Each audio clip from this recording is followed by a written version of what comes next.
All right, so the 2009 RX-8 I just picked up is having some clutch issues. The engine kind of bogs down and makes a squealing noise when the clutch is engaged, which makes me believe it's a throwout bearing.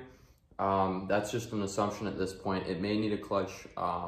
We'll find out once we tear it apart. So I've got a new throwout bearing, and then we might end up ordering a clutch depending on how that one looks when we tear it apart. It is pretty low model, so hopefully we don't need one. So we're gonna go ahead and get the transmission dropped out of it tonight to go ahead and take a look at that. I haven't even looked yet to see what we gotta do to get the transmission out of here. It is just a rear wheel drive Mazda. I don't think it's gonna be too bad, but I'm just gonna go ahead and get started. So first off, we're gonna just go ahead and get all the sensors and stuff pulled off the transmission, and then I'm gonna go ahead and drain it as well. Okay, so the more I look at this, the less fun it looks. So here's some of the sensors and stuff I'm gonna start off with, and then we'll drain it here. Then the starter is gonna be easy to get to. It's gonna have to come off as well. I think we should be able to keep headers on, which is good because that would be a pain. But there's this massive brace here that runs all the way to the back on the trans. I'm not sure that that's gonna have to come completely out, but I'm guessing it will. And then also there's this black cover here that runs all the way down on the drive shaft, which will have to come out. So the full exhaust is probably gonna come off, except for hopefully the headers. But I guess we'll find out later. First, I'm just gonna start with getting some of the undershielding off, pulling off some of this easy stuff and draining it.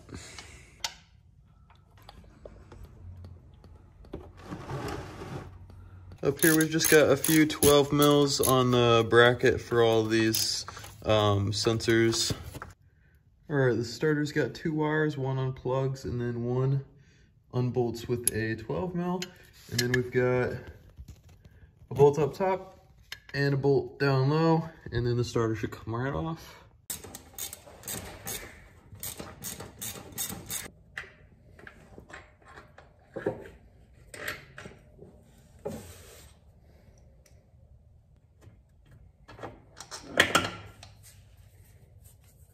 Okay, with the starter out, I'm gonna go ahead and start doing the exhaust. We got that little hanger there.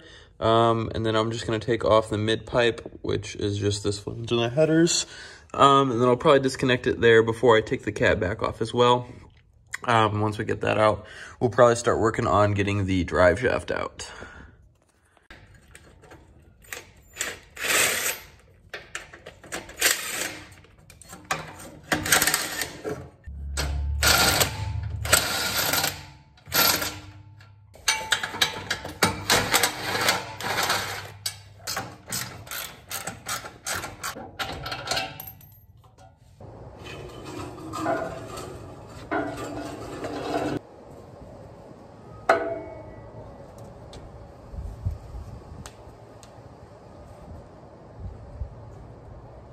All right, so I've got the exhaust disconnected from the headers all the way out, get the cap back out. So I'm just gonna take this little cover here off of the torque tube. It's just 4 12mm bolts. Okay, real quick, I'm gonna hop in the inside and get the stuff disconnected from up here. First, you just gotta take the shift knob off. All right, and then next we're gonna take this cover here off. Usually these kind of just unclip. So, yep, and then be careful of the wires on the heated seat switches. Move that out the way. Okay, and then it looks like we've got 2 bolts down here and 2 up there to undo. And then this cover should pop off. And then to make this easier, I went ahead and removed the 2 Phillips screws on the ashtray there to move that out of the way to get to these back bolts. And then these clips kind of just pop off. They're kind of tough. And be careful with the one with the e-brake sensor wire here. If you pull on it too hard, you could break the wire. I don't know who would do that, but you know, definitely keep that in mind. So I'm going to pop all these bolts off. I think they're just 10 mils, and then we'll take the shifter out. Okay, with that boot off, there's one more that kind of pulls off, and then you get down to the shifter turret here. We got 3 more bolts, probably 10 mils again, and then the shifter should lift right out. So that's what it looks like when you get the shifter out. I'm going to go ahead and cover up that hole so nothing gets in the turret oil whenever we go to drop the transmission. I'm sure that'll be rubbing against stuff in the trans tunnel. And then also put this somewhere safe. You don't want to damage any of these plastic bushings on here. All right, so after I looked at it, this frame piece looks like it actually aligns the transmission with the differential. So I'm gonna do some research to double check I'm safe to do that. To actually pull that out without having anything else in place. I have the jack to support the transmission, but I don't know how much support the diff has. It's got an upper diff brace, but that's about it other than this frame piece here. So with the shifter out, next we'll probably just do the drive shaft. These are actually carbon fiber drive shafts, and you have to be very, very, very careful with them. You don't want to damage them at all. They're pretty easy to scratch or crack. And then it's also very important they stay like perfectly balanced. So definitely very careful with that. Don't want to slide it on the concrete or anything. It should just pull out of the transmission, and then it's got a few bolts in the back on the diff.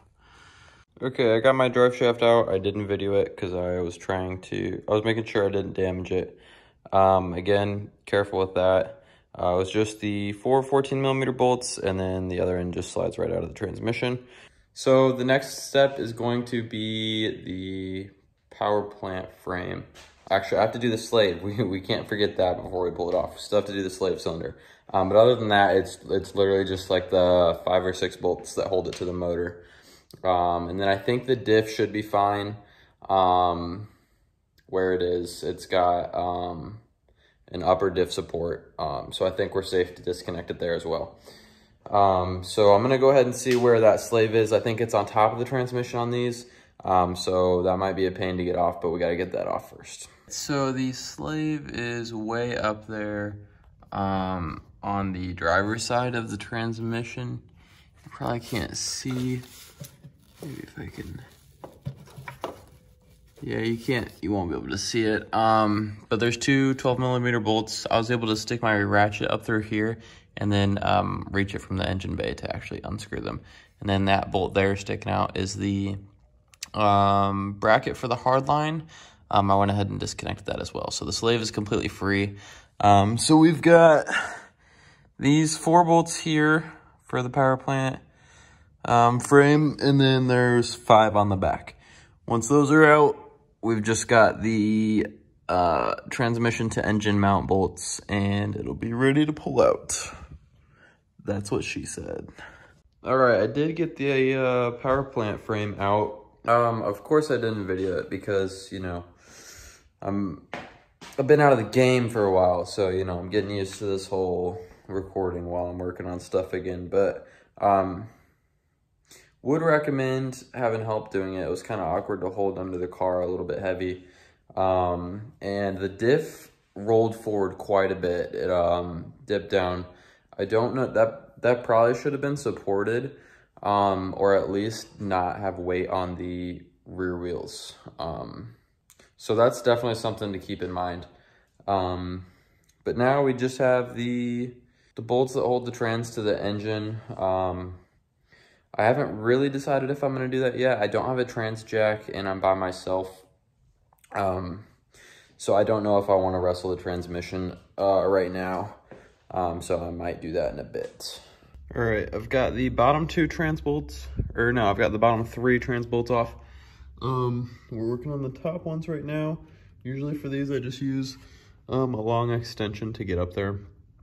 It looks like once I get these off, the transmission will be free to just slide off, just to slide out. Okay, so these are the 5 bolts that you have to take off from the trans.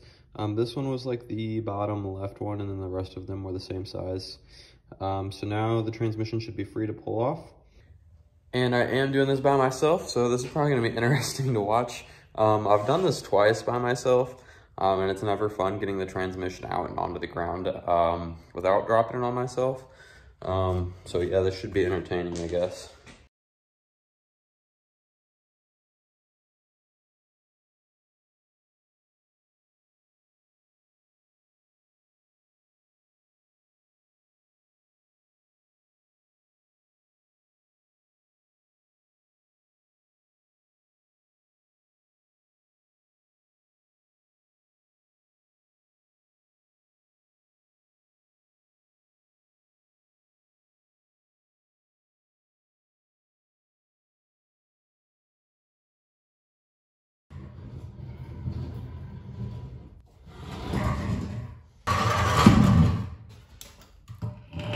Oh my gosh.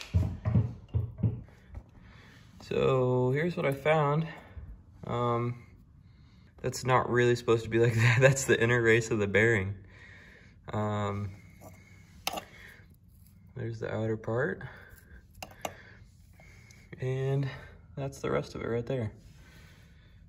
Perfect.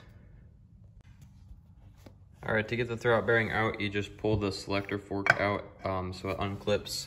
I have all of these metal shavings. There's some in the bottom of the bell housing here. These are all parts of my bearing. That bearing was pretty well done. So it was just the bearing making the noise. I'm gonna inspect my clutch and pressure plate to make sure that this didn't damage it. But here's the new throwout bearing. So that will just slide onto the input shaft. And then the selector fork will slide into that. But before I put that on, I'm gonna clean everything up in here because it is nasty. All right, I went ahead and got everything in here cleaned up. New grease on here as well.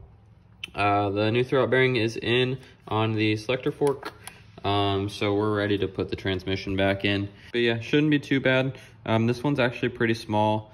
And there's a good amount of room in there. So I'm gonna go ahead and get this in there and we'll go from there.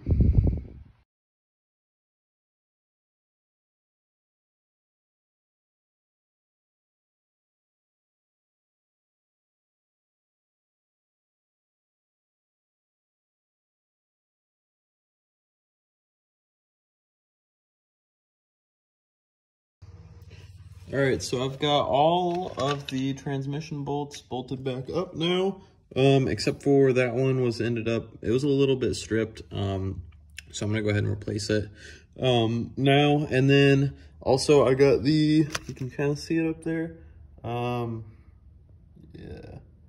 right there, the slave cylinder's bolted back up as well. I did have to disconnect the clutch line from the top end, from up in the engine bay, to squeeze the slave cylinder in enough to get the holes to line up. So I will have to bleed that, and I'm probably going to do that now. The bleeder's in a very inconvenient location, and right now I can have the transmission tilted down just a little bit to clear up some room. So if you ended up having to do that as well, take advantage of the transmission being lowered right now and go ahead and get that bled. Okay, I got the main plug up there for the harness back in, and then I'm gonna go ahead and get this bracket put back on to the side of the trans here. There's 3 bolts that I've got up here for it, and then there's a couple more clips, and then make sure to bring the 1 wire over for the O2 sensor, which is supposed to be over here somewhere. All right, I'm getting tired of being under the car, so we're gonna go ahead and get the shifter put back in. I had this on so nothing got in the oil. Just gonna, yep, there she goes. All right, and then the shifter has, it only goes on one way. I'll put my screws back in here. So the shifter just sits back in there. Make sure on the sides there, there's like that little plastic piece that just lines up with the pins. And then there's an arrow that points forward, and this only goes on one way. And then put these bolts back in. And then next we've got this little rubber boot that kind of just snaps in place. It snaps around the shifter there, and it used to be glued. I don't have any more glue for it. That's probably gonna have to be fine. And then we've got the last boot that goes on with the 4 10mm nuts. All right, I got the trim back in. Now I'm working on getting the power plant frame back in. I've already got the nuts on the back, finger tightening, and then I'm gonna use the jack to pull it up there. This is actually really important to make sure you get aligned properly, as it controls the height of the engine and transmission, which plays a lot in with clutch engagement. And then it also holds the diff in place. So I'll go ahead and throw up on the screen what Mazda says to do to get it all aligned. I'm not going to be able to do it exactly that way, so mine might be a little bit of trial and error. Okay, the power plant frame is in and aligned to the best of my capabilities with the jack method. And then I torqued all those down to 100 foot-pounds, so we're good to go with the drive shaft. So that's what I'm gonna put in next. These carbon fiber drive shafts, you wanna be very careful to not even scratch them. It'd probably be better to have 2 people, but I don't have anyone to help me. So it should just slide right into the transmission. All right, so I've got the drive shaft bolted back up. Sorry I'm not filming much of this. This stuff's pretty straightforward and I'm kind of in a rush here. So next we're gonna put the shield that goes up on the drive shaft.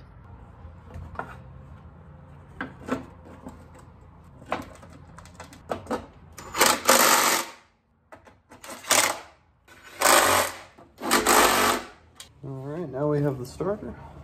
It's just those 2 bolts, mounting bolts, and then we will have to put those wires back on as well.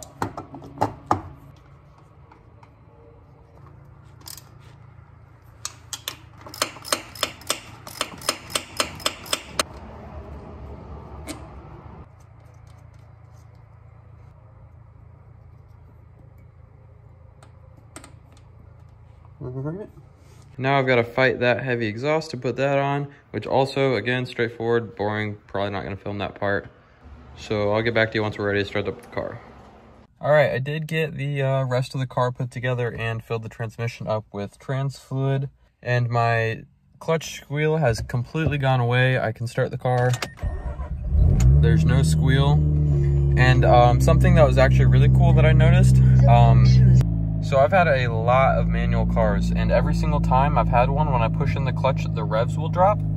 And with this new throwout bearing, when I push the clutch in, the revs stay completely the same. So I guess in other cars, when the throwout bearing starts to get worn, it doesn't work as good. And then it bogs the engine down whenever that presses against the pressure plate. And with this new throwout bearing, it does not happen at all, which is really nice. Hopefully, if you have to take the transmission out of your RX-8, this video helps you. I know I didn't go super in-depth, but I tried to at least show all the steps. And if you do have any questions, I try my best to answer all the questions I get in the comments. So yeah, that's it.